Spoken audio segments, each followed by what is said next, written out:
अब मैं तुम्हें एक छोटी सी चीज बताता हूं प्यारे बच्चे। अभी ना अभी की बात है, एक्चुअल में मैं अभी गांव गया था। तो जब मैं गांव गया था तो मैं बस से गया था, या परी चौक से मैंने बस पकड़ी जेवर के लिए, और जेवर उतरे, जेवर से खुर्जा की बस मिल जाती है। इस तरीके से गांव का सफर होता है। प्यारे बच्चे, मुझे एक कंडक्टर साहब मिले बस में। तो एक्चुअल में वो कंडक्टर साहब जब हम स्टूडेंट हुआ करते थे तभी से कहीं ना कहीं हमसे जुड़े हुए थे। तो उसके बाद ऑफलाइन जैसे मैंने कोचिंग में भी खुर्जा भी पढ़ाया था, तो जो उनकी बिटिया थी वो हमारे पास पढ़ने के लिए आती थी। समय गुजरता रहा, गुड़िया पढ़ती रही। उसके बाद गुड़िया ने कुछ दिन बाद पढ़ना बंद कर दिया, जैसे बच्चे कोचिंग में नहीं जाते। ठीक है, चीजें बढ़िया रही, कोई दिक्कत नहीं है। तो ऐसे ही समय चलता रहा, समय गुजरा। तो अभी मुझे लगभग 1 महीने पहले की बात है, वो बस में मिले। तो मैंने उनसे ऐसे ही पूछ लिया कि गुड़िया ठीक है, बढ़िया चल रही है उसकी पढ़ाई? तो उन्होंने मुझे जवाब दिया कि उन्होंने जो जवाब दिया वास्तव में वो सन्न रहने वाला था। उन्होंने जवाब दिया कि बेटा, वो पहले तो आंखों में आंसू से भर लाए। फिर मैंने उनसे पूछा जी बात क्या है? तो उन्होंने मुझसे कहा कि बेटा, एक्चुअल में गुड़िया ने बहुत मेहनत की थी, एमपी पुलिस में उसका सिलेक्शन भी हो गया, एमपी पुलिस में उसकी नौकरी भी लग गई, हमने उसकी शादी भी कर दी। हमने उसकी शादी कर दी, और जब हमने उसकी शादी कर दी तो हमने शादी में लगभग 18-20 लाख रुपए भी लगाए। अब यार, एक आदमी जो बस में कंडक्टरी करते हैं, 18-20 लाख रुपए इकट्ठे करना, यार आप समझ सकते हो छोटी बात नहीं होती है उनके लिए। उन्होंने अपनी बिटिया की खुशी के लिए वो काम भी किया। बोले कि एमपी पुलिस में गुड़िया लग गई, उसके बाद हमने 18-20 लाख रुपए में उसकी शादी भी कर दी, गुड़िया के पास 2 बच्ची भी हुई। उसके बाद उसके ससुराल वालों ने मतलब नौकरी छुड़वा दी थी। पहले ही 2 बच्ची बाद में हुई थी, मतलब जैसे शादी हुई तो फिर नौकरी छुड़वा दी, फिर 2 बच्ची भी हुई, और फिर उसके बाद तलाक दे दिया। मतलब घर नहीं रख रहे हैं उसे। समाज में सच में ये जो कुरीतियां हैं ये दिल को झकझोर देने वाली है। फिर ऐसा कह के वो बहुत जोर से रो पड़े।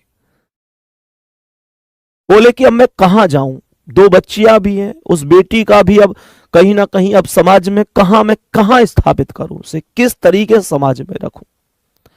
प्यारे बच्चे, कहीं ना कहीं ये ऐसी चीजें होती हैं जिनसे सच में दिल भर आता है। मैं आप सभी से ना एक चीज जरूर कहूंगा, केवल शिक्षा ऐसा नहीं है प्यारे बच्चे कि हम तुम्हें केवल इसी चीज को पढ़ा रहे हैं।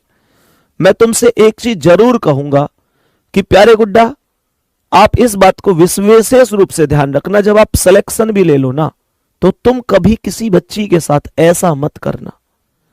प्यारे गुड्डा, हालांकि मुझे तुम पर पूरा भरोसा है, आपने RWA में केवल क्वेश्चन करना ही नहीं सीखा, आपने संस्कार भी सीखे, और आप निश्चित रूप से संस्कारित हैं।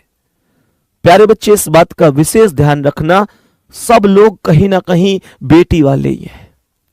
बेटी और बहन हर व्यक्ति के घर में, फर्क क्या पड़ता है यार? बहन अपनी मान के चलो ना, दूसरे की अपनी, क्या फर्क पड़ता है? बहन तो बहन है। किसी के साथ इतना गलत होना वास्तव में दिल को कहीं ना कहीं ठेस देने वाला है। उस बाप से पूछो जिसने पूरी जिंदगी, मैंने क्या कहा अभी फिर से सुनो, जब हम स्टूडेंट लाइफ में थे तब भी वो कंडक्टर थे, और उससे पहले से भी वो कंडक्टर थे। आज उस आदमी की उम्र लगभग 70 वर्ष पर पहुंच गई। जिस आदमी ने पूरी जिंदगी कंडक्टरी करते करते निकाल दी, बस में कंडक्टरी करते करते निकाल दी, लोगों के ताने सुनते सुनते निकाल दी, जिस व्यक्ति ने पूरी जिंदगी, सोचो उस आदमी पर क्या गुजर रही होगी, जिसने अपनी जिंदगी की एक एक पाई उस शादी में लगा दी। शादी के बाद बेटी की नौकरी रही ना, ससुराल रही ना, और 2 बेटियां भी उनके पास हैं। बच्चे, वो किस सहारे से वो व्यक्ति किसी से कह नहीं सकते, लेकिन तुमसे ये जरूर कहूंगा प्यारे बच्चे, तुमको हमेशा समाज में ऐसी गलत चीजों के विरुद्ध आवाज उठानी चाहिए। जो गलत है वो गलत है, गलत सहना भी गलत है, गलत करना भी गलत है, और गलत जानकर मौन रहना भी गलत होता है। नेक्स्ट क्वेश्चन पे चल रहा हूं। ये थोड़ा मन की बातें थी, उससे दिन से बहुत ज्यादा अंदर यहां तक ठेस करके गई है। प्यारे बच्चे, सच में उस दिन से कई बार इन चीजों को फील करता हूं, समाज में कहां तक गलत चीजें पहुंच चुकी हैं। बहुत ज्यादा गलत चीजें हैं ये। माता पिता पूरी जिंदगी की कमाई लगा देते हैं, किसी को लड़की अपने भाई अपने जिगर के टुकड़े को किसी को सौंप रहे हैं। भाई सम्मान करना चाहिए सबका, सबका सम्मान करो प्यारे बच्चे। ये दहेज लेना, ये रुपया लेना, कोई यार कोई कोई अमीर नहीं हो जाता इनसे। जिंदगी में जरूरत हो, जिंदगी में तुम आगे बढ़ रहे हो, अपनी कमाई से ही जिंदगी में आदमी आगे बढ़ता है बेटा, अपनी कमाई से ही जिंदगी में व्यक्ति आगे बढ़ता है। और विश्वास करो, इस बात पे विश्वास करो। वास्तविकता बताऊं, ये तो खैर हर जगह चल रही है कि भाई उसकी शादी में इतना मिला, उसके बच्चे की शादी में इतना मिला तो हमें इतना चाहिए। पर तुम्हें मैं वास्तविकता बता रहा हूं,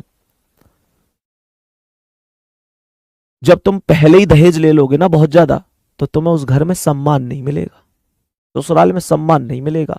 लेकिन अगर तुम एक एक रुपए से शादी करोगे ना, तो प्यारे बच्चे बहुत सम्मान मिलेगा, वास्तव में बहुत।